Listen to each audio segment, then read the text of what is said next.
दोस्तों आज की कहानी है ब्लैक फॉरेस्ट की, जो मेरे फेवरेट हॉरर सीरीज में से एक है। कहानी शुरू होती है चार दोस्तों से जो स्वीडन के उत्तर में एक सुनसान और सिग्नल फ्री इलाके में ट्रैकिंग करने पहुंचते हैं। वो यहाँ अपने दोस्त की आखिरी ख्वाहिश पूरी करने आए हैं। दरअसल कुछ महीने पहले की बात है, जब एक पार्टी के बाद हमारे हीरो रॉबर्ट और उसके दोस्त लुकम एक दुकान में घुसे। वहाँ अचानक डकैती हो गई। लुक ने खुद को छुपा लिया, लेकिन रॉबर्ट ने डकैतों का सामना किया। इसका नतीजा ये हुआ कि डकैतों ने रॉबर्ट को बेरहमी से मार डाला। रॉबर्ट की मौत लुक के सामने हुई और इस गिल्ट से वो कभी उबर नहीं पाया। रॉबर्ट का सपना था कि वो स्वीडन के उत्तर में इस जगह को देखे। अपने दोस्त की इस आखिरी ख्वाहिश को पूरा करने के लिए लुक ने अपने बाकी दोस्तों को साथ लिया और निकल पड़ा। लेकिन सफर आसान नहीं था। वापस लौटते वक्त उनके दोस्त डोम की टांग में मोच आ गई। होटल वापस पहुंचने में उन्हें कम से कम 14 घंटे लगने वाले थे, लेकिन डोम की हालत इतनी खराब थी कि वो इतना लंबा नहीं चल सकता था। समस्या का हल निकालने के लिए उन्होंने सोचा कि जंगल को पार करके शॉर्टकट लिया जाए। ये फैसला उनकी जिंदगी का सबसे बड़ा गलती साबित होने वाला था। जंगल में घुसते ही उनकी कंपास ने काम करना बंद कर दिया। हच को इसका पता था, लेकिन उसने किसी को कुछ नहीं बताया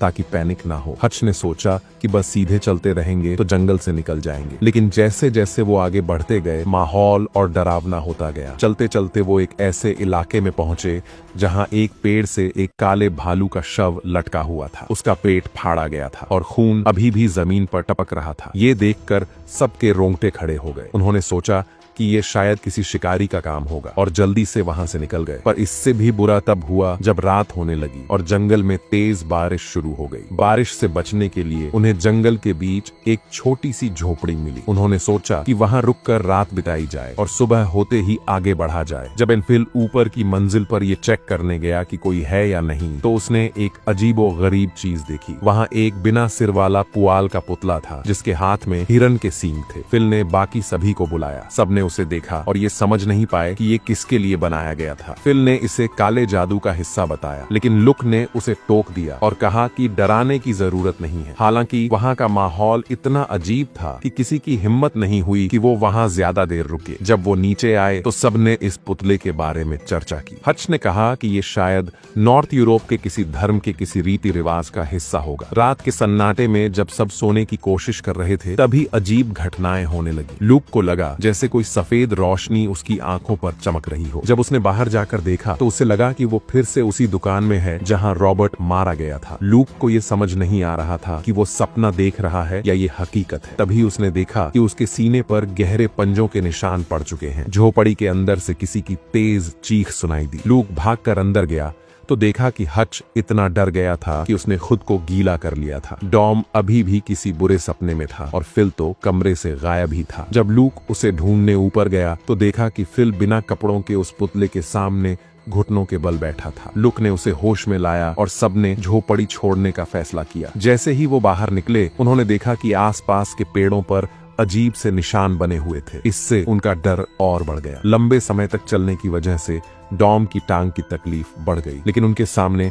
अब कोई रास्ता नहीं बचा था और उनका असली डरावना सफर तो अब शुरू होने वाला था। जब उन्होंने जंगल में और आगे बढ़ने का फैसला किया, लुक एक ऊंची चोटी पर जाकर देखना चाहता था कि जंगल कितना बड़ा है और वो कितनी दूर है। लेकिन जैसे ही वो चोटी पर पहुंचा, उसने सामने किसी अजीब चीज को देखा। ये नजारा देखकर वो डर के मारे भागा और अपने दोस्तों को बताया, लेकिन डॉम ने उसकी बात को मजाक में लिया और कहा कि वो सबको डराने की कोशिश कर रहा है। लुक ने मजबूर होकर अपनी शर्ट उठाई और अपने सीने पर पड़े गहरे पंजे के निशान दिखाए। उसने कहा, मुझे लगता है कि कुछ तो है जो हमारा पीछा कर रहा है। अब उनके पास एक ही चारा था, जल्द से जल्द इस जंगल से बाहर निकलना। लेकिन ये जंगल उनकी सोच से कहीं ज्यादा बड़ा और डरावना था। रात होते होते वो अब भी जंगल से बाहर नहीं निकल पाए। अपनी सुरक्षा के लिए उन्होंने सोचा कि वहीं डेरा डालकर सुबह का इंतजार किया जाए। जैसे ही लुक ने अपने टेंट में लेटने की तैयारी की, बाहर से अजीब सी आवाजें आने लगी। पहले उसे लगा कि उसके दोस्त होंगे, लेकिन जब उसने टेंट से झांक कर देखा तो वहाँ कुछ और ही था। अंधेरे में कुछ रहस्यमय आकृतियां खड़ी थीं। तभी एक सफेद रोशनी चमकी और लुक को वहीं पुराना दृश्य दिखा। उसके दोस्त रॉबर्ट का दुकान में कत्ल। इस बार ऐसा लगा जैसे गुंडे उसे ही देख रहे हों। लुक डर के मारे तुरंत टेंट में वापस चला गया। तभी एक विशाल छाया टेंट के बाहर नजर आई। अचानक उसके दोस्त का टेंट किसी ने खींच लिया और लुक उस डरावने सपने से जागा। लेकिन हकीकत में भी उसके दोस्त की चीखें सुनाई दी। जब लुक बाहर आया तो उसने देखा कि हच अपने टेंट से गायब था। बाकी दोनों दोस्त डर के मारे कांप रहे थे। तभी जंगल के अंदर से एक जोरदार दहाड़ सुनाई दी। हच की चीखें भी उसी ओर से आ रही थीं। बिना कुछ सोचे वो सब हच को ढूंढने के लिए दौड़ पड़े। पूरी रात ढूंढने के बावजूद न हच मिला और न ही जंगल से बाहर जाने का रास्ता। सुबह तक थक हार कर उन्होंने फैसला किया कि पहले यहाँ से बाहर निकलना चाहिए और फिर मदद लेकर वापस आना चाहिए। उन्होंने वही दिशा पकड़ी जो शुरुआत में तय की थी। चलते चलते वो एक ढलान पर पहुंचे और वहाँ का नजारा देखकर सबके होश उड़ गए। हच की लाश पेड़ से लटकी हुई थी, ठीक वैसे ही जैसे उन्होंने पहले उस काले भालू को देखा था। उसका पेट चीरा हुआ था और अंदर से सब कुछ निकाल दिया गया था। सबके चेहरे पर डर साफ झलक रहा था। उन्हें अब ये समझ आ गया था कि उनके पीछे कोई है। डर के बावजूद उन्होंने हच की लाश को नीचे उतारा। उसके पास से कंपास और नक्शा लिया। बिना औजारों के उन्होंने लाश को पेड़ की टहनियों से ढक दिया। तभी दूर पहाड़ी पर उन्हें एक परछाई दिखाई दी। वो कोई और नहीं बल्कि वही खतरनाक जीव था जो उनका पीछा कर रहा था। आधे दिन तक चलने के बाद वो एक ऊंची चोटी पर पहुंचे। लुक ने वहां से जंगल के आखिर तक देखा और खुशी से दोस्तों को ये खबर दी। लेकिन तभी उसकी नजर अपने जेब के कंपास पर पड़ी। वो अब सही दिशा दिखा रहा था, लेकिन ध्यान देने वाली बात ये थी कि पहाड़ी के नीचे आग जल रही थी। लूक ने जब ये सब बताया तो उसने देखा कि अवी कुछ खोजने की कोशिश कर रहा था। तभी अचानक एक विशाल जीव ने फिल को पकड़ लिया और उसे जंगल में घसीटते हुए ले गया। लूक उसके पीछे भागा, लेकिन वहां सिर्फ एक टॉर्च पड़ी मिली। फिल गायब हो चुका था। जैसे ही उसने वो टॉर्च उठाई, पीछे से एक आवाज आई। लूक ने टॉर्च की रोशनी में देखा कि डॉम एक पेड़ के पीछे छिपा हुआ था। डॉम ने उसे बताया कि फिल को एक जीव खींच कर ले गया था। अब सिर्फ लूक और डॉम बचे थे। दोनों ने फैसला किया कि जल्द से जल्द इस जगह से भागा जाए। भागते भागते उन्हें एक रोशनी से जलती हुई रास्ता मिली और उस पर एक पेड़ से फिल की लाश लटकी हुई थी। इसी दौरान उस खतरनाक जीव की दहाड़ उनके करीब आती गई। अब उनके पास वक्त कम था। जंगल की रास्ते पर भागते भागते उन्हें एक छोटी सी झोपड़ी नजर आई। दोनों ने बिना सोचे समझे दौड़कर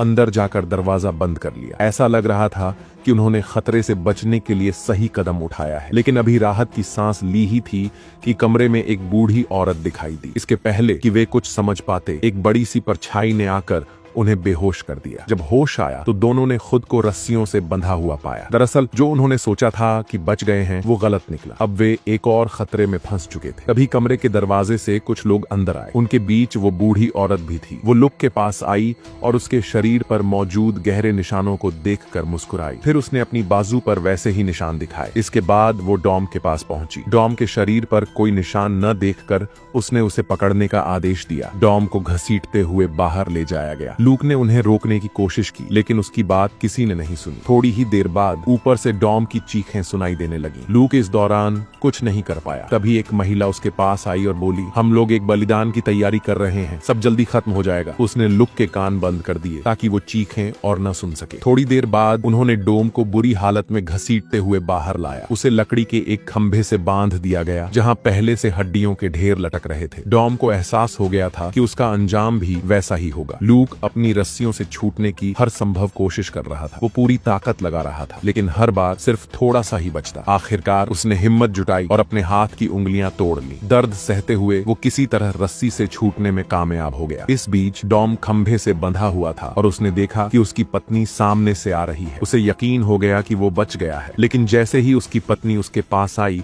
और उसके चेहरे को छूने लगी, डॉम को समझ में आया कि वो उसकी पत्नी नहीं बल्कि कोई भयानक क्रीचर है। उसके सामने खड़ा वो जीव बहुत डरावना था। डॉम डर के मारे चीख पड़ा। उसकी चीख लूक तक पहुंची जो दरार से बाहर की स्थिति देख रहा था। उसने पहली बार उस जीव को साफ साफ देखा। वो जीव डॉम को खींचते हुए पेड़ के पास ले गया और उससे वैसे ही लटका दिया जैसे पहले हड्डियां टंगी हुई थी। कुछ ही समय बाद डॉम की कहानी खत्म हो गई। जब यह सब खत्म हो गया तो एक सुनहरे बालों वाली लड़की लूक के कमरे में खाना लेकर आई। लूक ने जल्दी से अपने हाथ छिपा ली। जब लड़की वापस जाने लगी तो लूक ने उससे पूछा, ये बाहर का प्राणी आखिर है क्या? लड़की ने पहले अनसुना किया, लेकिन फिर उसने जवाब दिया। लड़की ने कहा, वो तुम्हारे दर्द को देखता है और उसे खत्म करने के लिए तुम्हें चुना है। ये कहकर उसने दरवाजा बंद कर दिया और वहां से चली गई। महिला के जाने के बाद लुक को एहसास हुआ कि उसके पास समय बहुत कम है और उसे जल्द से जल्द भागना होगा। जैसे ही वह दरवाजे की ओर बढ़ा, बूढ़ी औरत आ गई। लुक जल्दी से ऊपर के कमरे में छिप गया। वहां उसने सुना कि कमरे के अंदर से कुछ आवाजें आ रही थीं। जिज्ञासा से उसने पास में रखी मशाल उठाई और दरवाजा खोला। अंदर का दृश्य देखकर वह हैरान रह गया। वहां कई लोग बैठे थे जो रो रहे थे। हिम्मत जुटा जाकर वह कमरे के अंदर और गहराई तक गया। वह यह देखकर चौंक गया कि वे लोग मरे हुए नहीं थे। इस क्षण उसे समझ में आया कि अमर का मतलब इन लोगों के लिए यह था कि वे न इंसान रहे थे और न ही पूरी तरह मृत। अपने दोस्तों का बदला लेने के लिए